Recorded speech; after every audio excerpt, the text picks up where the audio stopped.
नमस्कार दोस्तों, स्वागत है आप सभी का हमारे channel success and health tricks में। तो दोस्तों, आज की इस वीडियो में मैं आपके लिए लेकर आया हूँ कक्षा 6 अध्याय यानी कि चैप्टर 8 और चैप्टर का नाम है ज्यामिति की अवधारणाएं और संरचनाएं, ऐसे करके कुछ था, लेकिन ज्यामिति। ठीक है, तो बिल्कुल मैं इसको आपको बेसिक से बताने वाला हूँ। और मोस्ट इम्पोर्टेंट बात कि जो कुछ भी इम्पोर्टेंट था वो मैंने अब तक आपको क्वेश्चन थे वो एक्सरसाइज में करवा दी। ये मैं पुराने सिलेबस से करवा रहा हूँ।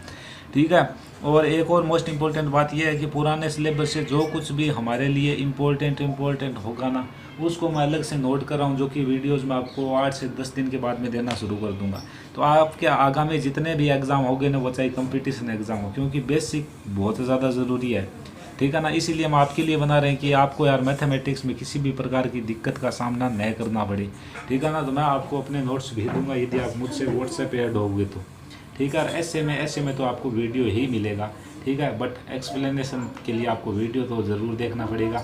ठीक है, तो यहाँ तक की बात को सीमित करते हैं। अब चलते हैं एक्सरसाइज की तरफ। तो देखिए, पहले लिख रखा है मैंने, ज्या का अर्थ है भूमि व मिट्टी का अर्थ है मापन। तो आप याद रखेंगे इस ये ऐसे नोट्स आपको नहीं मिल सकते। ठीक है ना, मैं एकदम चुनिंदा ला रहा हूँ, चुन चुन के जो कचरा है उसको हटा दिया गया आपके लिए। ठीक है, आगे देखिए, बिंदु की लंबाई, चौड़ाई, ऊंचाई, मोटाई, आकार, क्षेत्रफल नहीं होता है। बिंदु एक स्थिति को निर्धारित करता है। इसे अंग्रेजी के बड़े अक्षर से व्यक्त किया जाता है, तो ध्यान रखिए। ठीक है, आगे देखिए, दो बिंदुओं को जोड़ने वाला सबसे छोटा रास्ता रेखाखंड होता है। एक ये बिंदु, एक ये बिंदु, इनको मानो इसने जोड़ा, तो ये जो छोटा रास्ता है इसको आप क्या बोलोगे? रेखाखंड, यानी कि लाइन सेगमेंट। आगे देखिए, बिंदु ए व बी को मिलाने वाले रेखाखंड को ए बी और उसके ऊपर ये लाइन, या फिर आप बी ए उसके ऊपर ये लाइन। गाइस देखिए, ये इस प्रकार होता है कि ए इस साइड है, बी इस साइड है, तब तो आप ये लाइन ए बी करके ऐसे डिनोट कर सकते हो। यदि आपका बी इस साइड है, ए इस साइड है, तब आप लाइन ऐसे करोगे। ठीक है ना, तो समझ में आपके आ चुका होगा। तो गाइज अब देखते हैं नेक्स्ट। एक ही रेखा पर स्थित 3 या 3 से अधिक बिंदु संरेख बिंदु कहलाते हैं। ठीक है, जैसे कि यहाँ पर मैं आपको बताता हूँ, एक बिंदु, दो बिंदु, तीन बिंदु, इनसे मैं एक लाइन गुजार सकता हूँ। तो ये क्या, कौन से बिंदु हो गए? संरेख बिंदु।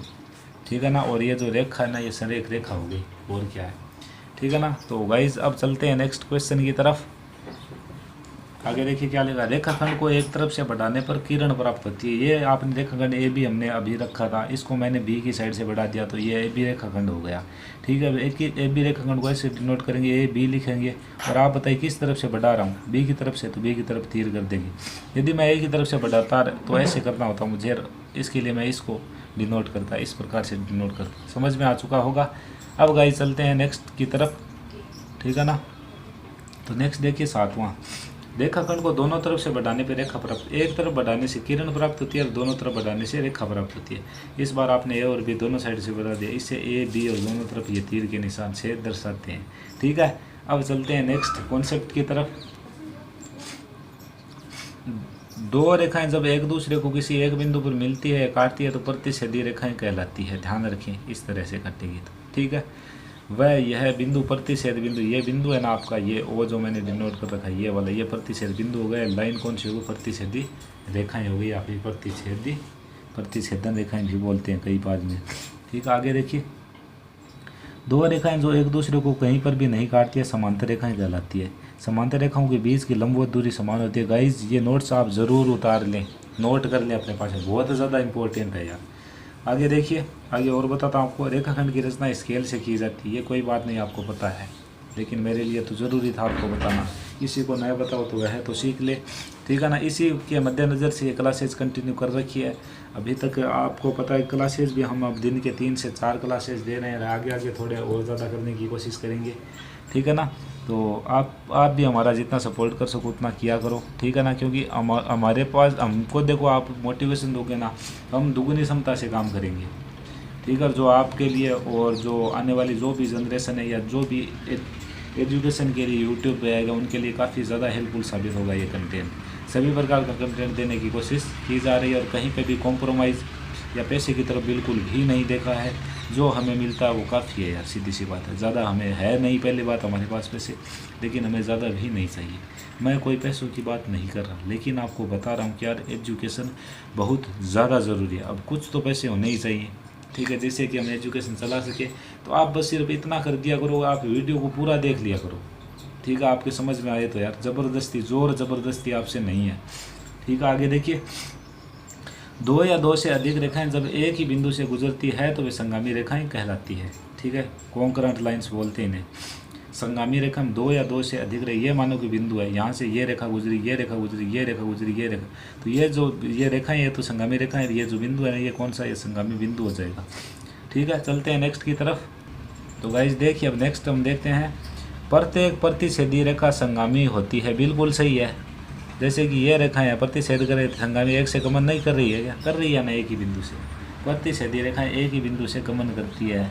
ठीक है ना, ये भी आप यहाँ से नोट कर सकते हो। आगे देखिए, एक ही सिर से निकली दो किरणों से निर्मित आकृति क्या कहलाती है, कोण कहलाती है। ठीक है, ध्यान रखिए, एक जैसे कि ये सिर से, इससे दो ये आपकी निकल गई तो ये आपका क्या बन गया, यहाँ से कोण बन गया। आगे देखिए, एक ही बिंदु से निकली दो किरणों से निर्मित आकृति कोण कहलाती है। दो रेखाओं के परस्पर झुकाव को कोण कहते हैं। आपको मैंने 3 डेफिनेशन दे दी है एंगल यानी कोण की। आगे देखिए, वह आकृति जिस पर स्थित प्रत्येक बिंदु स्थल में लिए गए निश्चित बिंदु से समान दूरी पर स्थित हो वृत्त कहलाती है। ठीक है, सर्कल, यह निश्चित बिंदु वृत्त का केंद्र कहलाता है। ये सब कुछ आप मेरे हिसाब से जानते होंगे। आगे देखिए, वृत्त के केंद्र से परिधि पर स्थित किसी बिंदु की दूरी क्या कहलाती है, त्रिज्या यानी कि रेडियस कहलाती है। आगे देखिए, वृत्त का परिमाप जिसे हम वृत्त की परिधि बोलते हैं, एक चक्कर में तय की गई दूरी होती है। गाइस चलते हैं नेक्स्ट पेज की तरफ, वहाँ पे भी बहुत सारे कॉन्सेप्ट आपको दूंगा। दूसरा पेज भी पूरा का पूरा भरा गया है, तो नॉलेज लीजिए, बस टिके रहें मेरे साथ। देखिए गाइस, वृत्त के चारों ओर चली गई दूरी परिधि होती है। ठीक, वृत्त पर किन्हीं दो बिंदुओं को मिलाने वाला रेखाखंड वृत्त की एक जीवा कहलाता है। ठीक है ना, अब दो बिंदु, एक ये बिंदु एक ये बिंदु, इसको मिला रही है जीवा, ये बिंदु इनको मिला रहा है ये जीवा, लेकिन ये केंद्र से होकर गुजरे, इसलिए से आप इसको व्यास भी बोलते हो। वृत्त की सबसे बड़ी जीवा व्यास होती है। ठीक है, व्यास वृत्त की सबसे बड़ी जीवा मैंने लिख रखा है यहाँ पे। आगे देखिए, परिधि पर स्थित दो बिंदुओं के मध्य परिधिक भाग चाप कहलाता है। अब देखो, आपको ये इस प्रकार से ये परिधि, ठीक है, ये बिंदु इसके बीच और ये जो चाप वाला ये जो भाग है ना परिधि का, इसको ही बोलते हैं चाप, इसको ऐसे वाले को, ये चाप ही है। वैसे तो परिधि भी एक पूरा चाप है। ठीक है ना, तो ध्यान रखना इन सब बातों का। आगे देखिए, वृत्त क्षेत्र का वह भाग जो दो त्रिज्याओं और संगत चाप से घिरकर बनता है त्रिज्या खंड कहलाता है। तो आराम से एक्सप्लेन करेंगे। आप बताइए, एक त्रिज्या ये, एक त्रिज्या है, तो इनसे जो घिरा हुआ भाग है ना ये वाला, ठीक है ना, ये वाला, तो ये वाला भाग है, तो गाइज ये क्या हो जाएगा, आपका त्रिज्या खंड हो जाएगा। आगे देखिए, किसी रेखा के लंबवत अनंत रेखाएं हो सकती है। ठीक है, ये रेखा, इसके लंबवत अनंत रेखाएं हो सकती, कैसे नहीं हो सकती यार, यहाँ पर, यहाँ पर, यहाँ पर, यहाँ पर, यहाँ पर, यहाँ पर, यहाँ पर हो सकती है ना। ठीक है, तो यही बता रहा था। आगे देखिए, एल टी एक्स लंबवत रेखा के एग्जाम्पल। एल में देखिए लंबवत है, इस तरीके सीधा, इस तरीके सीधा। टी में भी देखिए ऐसे सीधा, ऐसे सीधा। एक्स ऐसे सीधा, और ये क्रॉस वाले से सीधा। ठीक है, सीधा तो है ना अपने आप में। ठीक है ना, तो ये आपकी 3 लाइनें मैंने आपको यहाँ पर बताई है एग्जाम्पल ये लिए। आगे देखिए, वृत्त का प्रत्येक व्यास एक जीवा भी होता है। कल को आपको पूछ ले कि एक वृत्त में कितने व्यास होते हैं, तो अनंत होते हैं, एक मत बोल देना, अनंत व्यास होते हैं। ठीक है ना, जो भी जीवा केंद्र से ऊपर गुजरेगी वो सभी व्यास होगी। ठीक है, व्यास जो अलग अलग हम लेंगे तो वो एक दूसरे को प्रतिच्छेद करेंगे। वृत्त के 2 व्यास अवश्य ही प्रतिच्छेद करेंगे, तो ये लाइन आपको ध्यान में रखनी चाहिए। ठीक है, 2 व्यास कितनी बार प्रतिच्छेद करेंगे, एक बार। ठीक है, प्रतिच्छेद पक्का करेंगे। आपको बता दूँ, देखिए कैसे, ये यहाँ पे मानो कि केंद्र, इससे मैंने एक व्यास गुजारा, इससे ही मानो कि दूसरा व्यास गुजारा, तो आप बताइए दोनों प्रतिच्छेद कर रहे हैं या फिर नहीं। आप इसे कैसे भी टेढ़ा बना लो, ये प्रतिच्छेद पक्का करेंगे। ठीक है ना, तो आगे देखिए, वृत्त का केंद्र सदैव उसकी परिधि पर स्थित किसी भी बिंदु से समान दूरी पर होता है। वृत्त का केंद्र है और इसकी परिधि पर अलग अलग बिंदु, इन सभी से यह जो केंद्र है ना समान दूरी पर स्थित, क्योंकि यह त्रिज्या, यह त्रिज्या, यह त्रिज्या, यह त्रिज्या, कहीं से भी लो त्रिज्या होगी। ठीक है ना, समझ चुके होंगे आप। किसी रेखा पर अनंत बिंदु होते हैं, ये मैंने लाइन खींची थी, इस पर आपको पता है यहाँ dot dot dot dot dot ऐसे कितने मिले होंगे, तब जाके ये लाइन बनी होगी ऐसे। समझ गए ना। ठीक, किसी बहुभुज की 2 भुजें जहाँ मिलती है वह बिंदु बहुभुज का शीर्ष कहलाता है। ठीक है, तो आ जाइए, बहुभुज के एग्जाम्पल के लिए मैंने ये ले रखा है, आयत ले लिया है। आयत में आप मुझे बताइए, एक तो ये ऊपर वाली, एक ये नीचे वाली, ये दोनों यहाँ पे मिलती है, तो इसको आप क्या बोलते हो, शीर्ष। तो ये दोनों क्या मिलते हैं आपके, रेखाखंड। तो ये रेखाखंड, 4 रेखाखंड है इसमें। ठीक है, आगे देखिए, वृत्त की परिधि से वृत्त के केंद्र तक खींचा गया रेखाखंड त्रिज्या कहलाता है। तो ये आपको आता है। आगे देखिए, वृत्त के केंद्र से गुजरने वाली जीवा व्यास कहलाती है। ये भी क्लियर आपका। तो 90 डिग्री कोण का समद्विभाग खींचने पर 45 डिग्री कोण प्राप्त समद्विभाजक यानी कि 2 बराबर भाग करने वाला ज्यामितीय अर्धवृत्ताकार यंत्र जिस पर 180 भाग या डिग्री अंकित होते हैं क्या गलत चांदा या फिर प्रोटेक्टर कहलाता है। गाइज अब चलते हैं नेक्स्ट क्वेश्चन की तरफ। सॉरी गाइज, यहाँ पे क्वेश्चन नाम आ गया, आपको कॉन्सेप्ट दिया जा रहा है, ठीक है ना, तो माफ़ करना। आगे देखिए, बहुभुज को बनाने वाले रेखाखंड उसकी भुजाएं कहलाती है। बिल्कुल सही है। ये मानो कि आयत का मैंने आपको बताया था। आयत का आप बताइए, ये जो रेखाखंड है, ये रेखाखंड, ये रेखाखंड, ये आयत के लिए क्या भुजाएं तो है। आगे देखिए, डिवाइडर के 2 नुकीले सिरे होते हैं। डिवाइडर आपने देखा होगा ऊपर से थोड़ा पकड़ने के लिए होता है, ठीक है। इस साइड एक तीखा भाग आता है, इस साइड दूसरा और तीखा भाग आता है। ये होता है डिवाइडर, जिसके कितने नुकीले सिरे होते हैं, 2 नुकीले सिरे होते हैं, ध्यान में रखना। ये आपको ज्योमेट्री बॉक्स में मिल जाएगा। यदि पता नहीं है तो आप कमेंट करना, मैं बता दूंगा आपको ये ला के।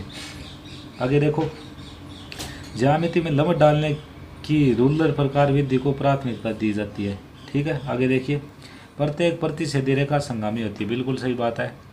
किसी तल में 2 रेखाएं केवल एक निश्चित बिंदु पर ही प्रतिच्छेद कर सकती। 2 रेखाएं, ये रेखा और मानो कि ये रेखा, तो ये सिर्फ यहाँ पे प्रतिच्छेद कर सकती है, इसके अलावा नहीं कर सकती, ठीक है। तो ये आपका क्लियर, ठीक है। आगे बताता हूँ मैं आपको। वृत्त में अनंत जीवाएँ होती है। कितनी जीवाएँ होती है? अनंत जीवाएँ। अनंत जीवाएँ ऐसी होती है कि ये वृत्त है, ये जीवा, ये जीवा, ये जीवा, ये जीवा, बताइए सभी जीवाएँ तो है। फिर ये जीवा, ये जीवा, ये जीवा, ऐसे बहुत सारी जीवाएँ हैं, ठीक है ना। वृत्त की एक जीवा तथा संगत चाप से घिरा वृत्तीय क्षेत्र का भाग एक वृत्त खंड कहलाता है। तो ये हमको नीचे एक्सप्लेन करो। आप मुझे देखिए, ये तो हो गई वृत्त की एक जीवा, ये हो गया चाप, और इन दोनों के बीच में जो ये भाग है ना, इसको हम बोलते हैं वृत्तखंड। इसी प्रकार से इसमें, और ये त्रिज्या के बीच, त्रिज्या और चाप के बीच में जो भाग हो, इसको हम बोलते हैं त्रिज्याखंड, ठीक है। तो गाइज आपको पूरा का पूरा एक्सप्लेन कर दिया गया है। वीडियो आपको कैसा लगा आप हमें कमेंट करके ज़रूर बता सकते हैं। वीडियो को यदि आपने पूरा वॉच किया तो बहुत ही अच्छी बात है। यहाँ से आपको बहुत कुछ नया सीखने को पक्का मिला है। मुझे मिला तो आपको क्यों नहीं मिला है, ठीक है। तो गाइज इस वीडियो में सिर्फ इतना ही। मिलेंगे नेक्स्ट वीडियो में, तब तक के लिए जय हिंद, जय भारत।